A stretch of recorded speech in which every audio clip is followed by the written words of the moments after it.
In the heart of Louisiana's marshlands, where cicadas cry into the night and the air feels thick enough to swallow, lies a place the locals call Cypress Point. It is a town built on tradition, superstition, and long shadows. It is a place where the swamp decides what stays hidden and what rises back to the surface. People here understand one truth: the Bayou remembers everything. In the summer of 1998, the Nolans were Cypress Point's pride, a wealthy family with deep pockets and deeper influence. Thomas Nolan ran a successful construction company. Margaret Nolan chaired every charity event. Their home stood tall on a manicured hill overlooking the bayou, like a monument to everything the town wished it was. But nothing is ever as perfect as it seems. Inside that beautiful home lived their daughter, Abigail Nolan, 7 years old, kind-hearted, bright, always holding her stuffed rabbit, a little toy she never slept without. She had the kind of laugh that softened even the hardest people, the kind of innocence the world doesn't let survive for long. On a heavy July night, that innocence was stolen. Sometime between midnight and dawn, Abigail vanished. Her bedroom window was found open, mud smeared across the sill, her rabbit on the floor. No sign of forced entry, no sound heard, no screams, no clues, just silence. A suffocating silence that wrapped around the Nolan home like the mist rising from the swamp. Police arrived, reporters crowded the streets, neighbors whispered prayers. Everyone wanted to believe a stranger snuck in and took her. Everyone wanted to believe evil came from outside. But deep down, the town felt something else. A truth too frightening to speak, that the darkness may have been much closer to home. The investigation began abruptly and ended quietly. Detectives claimed there was no evidence. The sheriff at the time claimed the swamp washed away the truth. The case grew cold, not from lack of leads, but from lack of courage. The Nolans had influence enough to bury questions under polished smiles and political pressure. For 26 years, the disappearance of Abigail Nolan became a ghost story parents told their children to keep them from wandering too far into the marsh. Abigail became a memory, a rumor, a warning, and whoever took her walked freely through the streets, untouched, unseen, unpunished, until 2024. Sheriff Elena Moreau took office with a reputation for being stubborn, unafraid, and unwilling to serve anyone's interest but justice. The moment she took a second look at the Nolan file, something about it gnawed at her. Evidence missing, witness statements incomplete, reports written too quickly, and the most suspicious detail of all, Daniel Nolan, Thomas's estranged brother, had supposedly died 2 years before Abigail vanished. Yet not a single document about Daniel's death could be verified. Elena didn't believe in coincidences. She believed in patterns. And this pattern smelled like a cover-up. Reopening the case meant inviting trouble, political trouble, social trouble, personal danger. But she didn't hesitate. She brought the bait of files home one night, placed it on her kitchen table, and whispered to herself, "This child deserves better." But even Elena knew one thing. There were parts of Cypress Point where her badge was meaningless. Places where lawmen were not feared but hunted. Swamplands that belonged to people who moved through the night like shadows. People like the Reapers Club. The Reapers were a motorcycle brotherhood with a reputation built on equal parts fear and loyalty.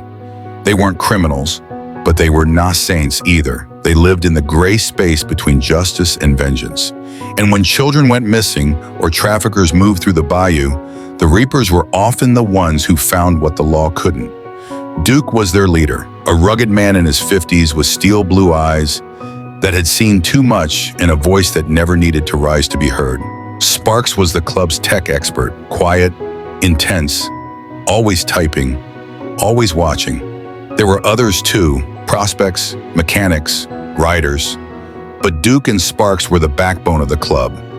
The Bayou respected them, even feared them. Elena had never worked with them before, but desperate cases demanded desperate alliances. One evening, as the sun bled into the horizon and fireflies danced over the marsh, Elena pulled her patrol car into the gravel lot outside the Reapers clubhouse. Engines rumbled inside. The thick smell of oil and smoke hung in the air. Duke walked out first. He stared at Elena for a long moment, then at the dusty file she held in her hands. She said, "I need help. I need people who can go where uniforms can't." Duke didn't take the file at first. "What's the name?" he asked. "Abigail Nolan." His eyes softened, just a flicker, but enough. He took the folder and flipped through the pages. He stopped at Abigail's school photo. He whispered to himself, "She deserved better." He closed the file and said, "We're in." That was the moment everything changed. While Elena worked the official angle, subpoenas and interviews, old reports, the Reapers worked the shadows. Sparks deployed drones over swamp cabins long abandoned. Duke questioned hunters, fishermen, drifters, people who had no love for police but respected the Reapers' code enough to talk. Whispers surfaced about a man seen near the Nolan property days before the disappearance, a man whose face looked like Thomas Nolan's, but older, harder, more unstable, a man who lived in the marsh when he didn't want to be found. Daniel Nolan. According to the family, he had died in 1996, but death is easy to fake when you have money, power, and secrets to protect. 2 weeks into the reopened investigation, Sparks' drone captured an unusual heat signature beneath an old hunter's shed deep in the swamp. Duke rode out with 2 prospects. They tore the boards loose, one by one. Beneath the floorboards was a rusted metal lockbox. Inside lay horrors frozen in time. A tiny shoe, a dress with faded pink flowers, a bracelet engraved AN, and a photo. A chilling photo of Abigail standing beside a man whose features were unmistakable. Daniel Nolan. Duke closed the box slowly as the sun slipped behind the cypress trees. The air grew still. Even the insects stopped their chorus. Duke whispered, "God forgive him." He called Elena immediately. From that moment on, the Nolan family's empire began to crumble. Margaret Nolan broke down when she saw the bracelet. Her sobs shook the entire room. But Thomas remained still, too still. His eyes didn't widen, his jaw didn't clench. He just folded his hands and stared at the table. Elena confronted him. "How long have you known Daniel was alive?" Thomas didn't respond at first. Then he whispered, "Some truths destroy everything." Elena wasn't moved by riddles. She pressed harder. "Did you help him disappear after Abigail went missing?" Thomas looked at her finally. "I protected my family."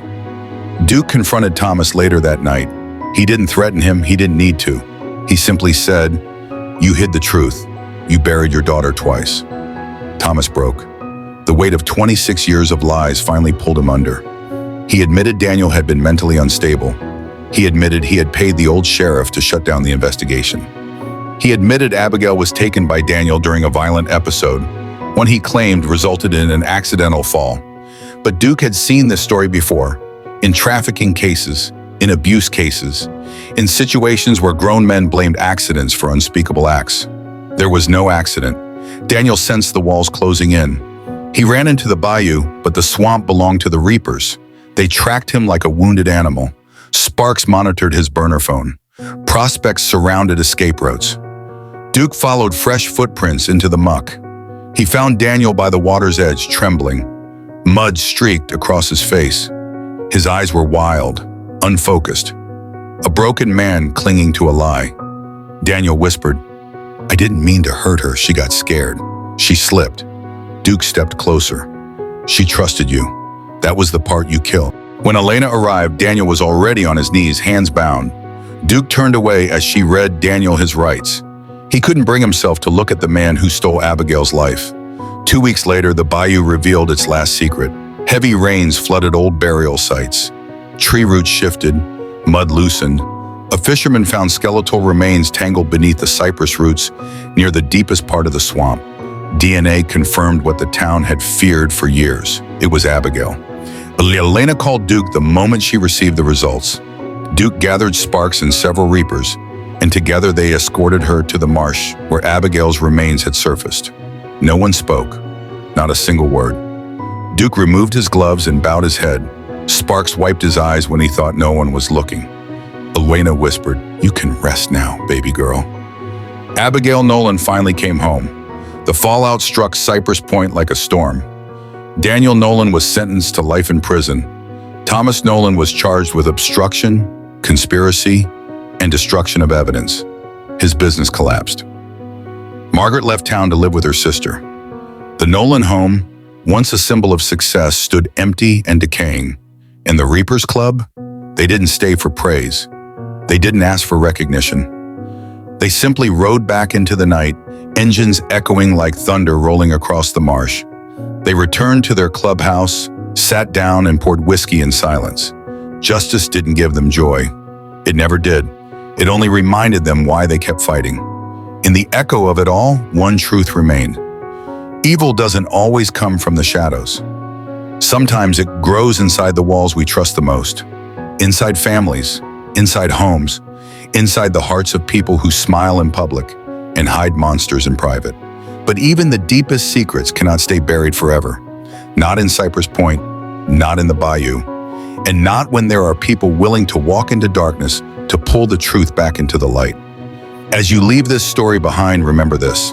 Justice may take years, it may move slowly, it may drown under lies and fear, but it rises eventually. It always rises.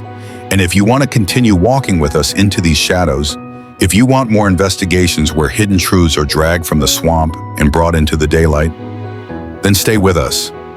Watch more. Stay aware. And if this story moved you, like it, share it, and subscribe. Your support keeps these stories alive. Your voice brings light to the darkest places. This is Dark Evidence, and we're just getting started.